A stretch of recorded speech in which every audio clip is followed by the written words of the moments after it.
This is Ryan Gorcey, publisher of BearTerritory.net for Scout.com here at California Memorial Stadium with Mike Vernon of the San Francisco Chronicle. We're about midway through the second week of Cal Fall Camp, and while defense dominated the first week fairly easily, on Sunday the tide began to turn, and a lot of it was because of the running backs.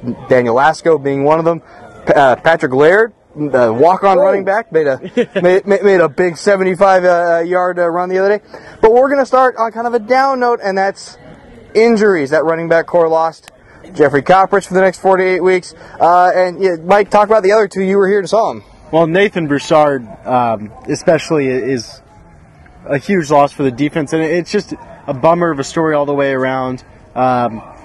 Re-tearing the ACL after working to come back in August again. It's just, to lose him will hurt, but they do have depth this year, and that's one thing that'll be really nice for the defense. Well, Garrett Thatcher was telling us earlier, last year they lost Nick Forbes, their Mike linebacker, the captain of their defense. They lost him. They knew they weren't going to have him really from camp moving forward, and then they had to kind of just roll a bunch of guys in there that had never played Mike linebacker at a BCS level. Now you have Edward Tandy, who at least has a year, maybe not as a Mike linebacker, but a year of BCS football under his belt. You have Hardy Nickerson, who started most of the year at Mike linebacker. You have Michael Barton, who played inside linebacker at De La Salle, has played Mike linebacker for Cal and played a little bit of outside. So you have options, at least.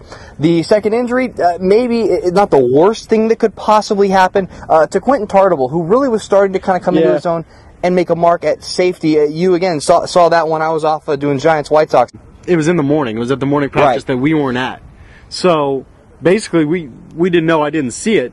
But, for a secondary that needs everyone they can get after last year's struggles, it's a loss. And, I think he was going to play from the sound of it. At least that's what Coach Dyke said yesterday.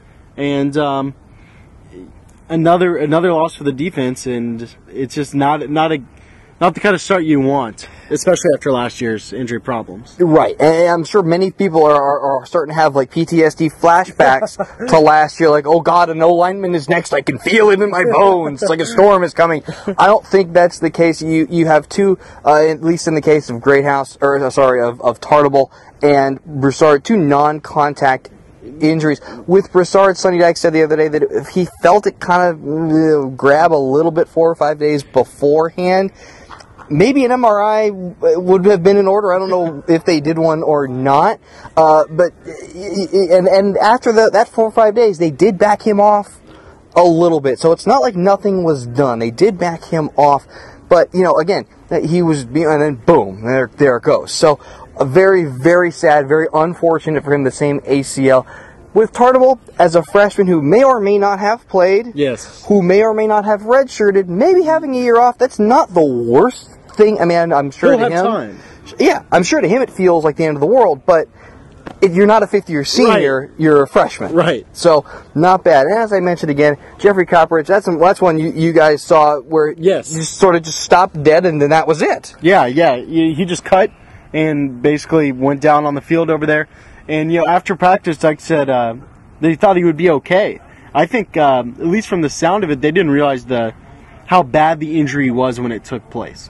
And obviously you get an x-ray done or whatever they did, and the results came back that it was a serious injury at least, and he'd have to have surgery on it in 4 to 8 weeks.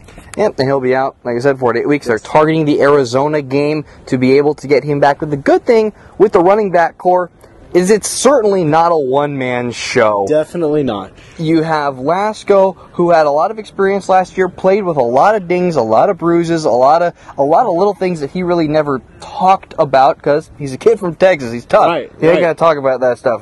Football player, Texas. But you know what? He says he's felt the best he's felt so far here at Cal. I asked him, "Is this the best you felt for the longest you felt?" And he's like, knock on wood. I want to say that, but. It seems that way, and of course another really big 40-yard run. It looks that way. From him today certainly looked good. The running backs really as a whole have looked very good. Khalfani Muhammad, I think we've said this in the first 3 and out, looks even faster than he did last year, which I didn't think was possible. Who else, what have you seen from the running back, especially the freshmen? Well, the two freshmen, Vic and Wary and Trey Watson, are both, I mean, they've both been pretty successful so far in practice, and they complement each other well. You've got the power back, and Vic Nweri is listed as a big guy with like 6'1", 225. And when you see him up close, it makes him look bigger than he's even listed. I mean, he's strong. He's really built. And so you've got your power back, and then Trey Watson, as we've talked about, I think in the first one, I mean, he can kind of weave in and out. He's shifty, and both of those guys have had some big runs. Watson had a really nice run out there today as well. So both of those guys have been impressive, and that's a great problem to have at running back. If you have one position where you've got 4 guys that can go, you want it at running back. So that looks like things may be a little different this year. Our third topic in 3 and Out, the offensive line. Daniel Lasco was joking with football media relations guy Kyle McRae. I'm not doing anything. You could run through the hole that line made, and you would have gotten 40 yards. I mean, it taken him a little longer, but he would have gotten him the 40 yards. And the offensive line really, again, for comparison's sake, for me from last year, night and day. What have you seen out of those guys? I got to see them a little up close in the one-on-ones, and they were impressive. Well, I wasn't here last year, so I didn't see the struggles that everyone has talked about. I can read about them and go back and look at things, but the group out here, you would not know that last year happened. At least to me, from what I've seen. I mean, maybe it's because they're healthy right now. That's got to be part of it. I think they put the time in the strength room. They're big, they're strong, and if the running backs are having success, and they have been in practice, that's a credit to the offensive line. Or you have to wonder what's going on with the defense. And that may have something to do with it. The eternal question of fall camp. Is the offense that good, or is the defense that bad? I don't really know. But part of it has to be the offensive line, and they've looked pretty good thus far.